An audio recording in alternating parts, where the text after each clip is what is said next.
તો અમેરિકાથી વડોદરા પરત ફરેલી યુવતીના ભાઈએ ચોંકાવનારો દાવો કર્યો છે। યુવતીને હાથમાં હથકડી પહેરાવીને પરત મોકલાઈ હોવાનું કહ્યું। સમગ્ર ઘટના બાદ બહેન હાલ ખૂબ જ આઘાતમાં છે તેમ પણ યુવતીના ભાઈનો દાવો છે। તે અત્યારે વાત કરી શકે તેવી માનસિક પરિસ્થિતિમાં જ ન હોવાનું પણ કહી રહ્યા છે। પરત ફરનારાઓ સાથે કેદીઓ જેવું વર્તન કરવામાં આવ્યું। વડોદરાના લુણા ગામની યુવતી અમેરિકાથી પરત ફરી હતી। યુવતીના ઘરે જ પોલીસે પૂછપરછ પણ હાથ ધરી હતી। યુવતીની માનસિક સ્થિતિ સારી ન હોવાના કારણે પોલીસે નિવેદન નોંધવામાં પણ મુશ્કેલી અનુભવી હતી। અમેરિકામાં 33 ગુજરાતીઓ સહિત અનેક ભારતીયોને જ્યારે ડિપોર્ટ કર્યા છે તેમાં વડોદરા જિલ્લાના પાદરાની લુણા ગામની એક મહિલાનો પણ સમાવેશ થાય છે।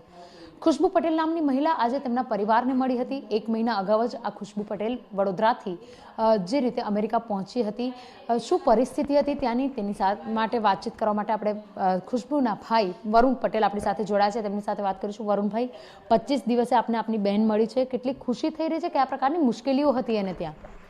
સૌપ્રથમ તો એ ત્યાંથી ડિપોર્ટ થઈ છે એની જાણ અમને મીડિયા માધ્યમથી કરવામાં આવી હતી। અમને ખબર નહોતી કે એ ત્યાંથી ડિપોર્ટ થઈ ચૂકી છે અને મીડિયા માધ્યમથી અમને ખબર પડી કે એ ત્યાંથી ડિપોર્ટ થઈ છે। ત્યારબાદ બીજા દિવસે સાંજે પોલીસ માંથી ફોન આવ્યો કે ડિપોર્ટ થઈ રહી છે, તો એ અમદાવાદ મથકે ઉતરશે અને ત્યાંથી તમને તમારા ઘરે પરત કરવામાં આવશે। અચ્છા, ઘરે પરત મોકલવામાં આવી છે। અત્યારે એની મેન્ટલી સિચ્યુએશન કેવી છે? કયા પ્રકારની પરિસ્થિતિમાંથી એ પસાર થઈ રહ્યા છે? મેન્ટલી સિચ્યુએશન તો એવી છે કે 2 દિવસ એમને પ્લેનમાં આવવામાં થયા છે। 1 દિવસ અમૃતસરથી અમદાવાદ અને અમદાવાદથી ઘરે આવવામાં થયા છે, એટલે વધારે ઓછામાં ઓછા જોઈએ ને તો 72 કલાક થયા છે। તો 72 કલાકથી સતત એ મતલબ ટ્રાવેલિંગ કરી રહ્યા છે અને ચાલી રહ્યા છે, તો એ થોડા મેન્ટલી થોડા ડિસ્ટર્બ છે અત્યારે, એટલે એ વાત કરવામાં અત્યારે એ નથી સક્ષમ નથી અત્યારે।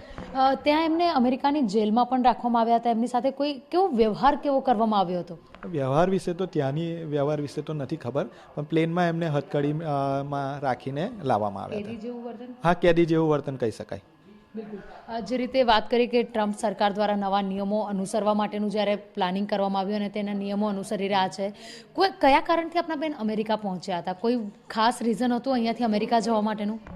કંઈ ખાસ રીઝન નહીં, એ ટ્રાવેલિંગ માટે જ ગયા હતા, ફરવા માટે જ, અને ત્યારથી અમને ડિપોર્ટ કરવામાં આવ્યા છે। અચ્છા, કોઈ કાયમી અમેરિકામાં વસવા માટેનું કોઈ પ્લાનિંગ છે આગામી વર્ષોમાં? નહીં, અત્યારે તો કંઈ પ્લાનિંગ નથી। અચ્છા, આપના બેન હવે પરત ફર્યા છે, હવે ફરી એમને અમેરિકા મોકલવા માટે આપના કે આપના પરિવાર દ્વારા કોઈ આયોજન કરવામાં આવશે? ના, અત્યારે તો કંઈ આયોજન નથી। અચ્છા, અંતિમ સવાલ, કેટલો ખર્ચ થયો હતો આપની બેનને અમેરિકા મોકલવા માટે અને કયા રૂટથી ગયા હતા એવો આપને કોઈ ખ્યાલ છે? ના, રૂટ અમને ખ્યાલ નથી અને ખર્ચ પણ હજુ સુધી કંઈ કેલ્ક્યુલેશન નથી કર્યું અમે।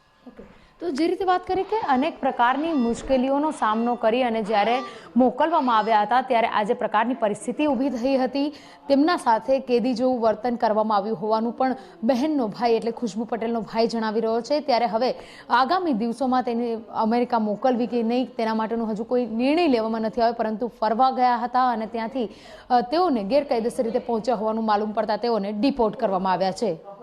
કેમેરા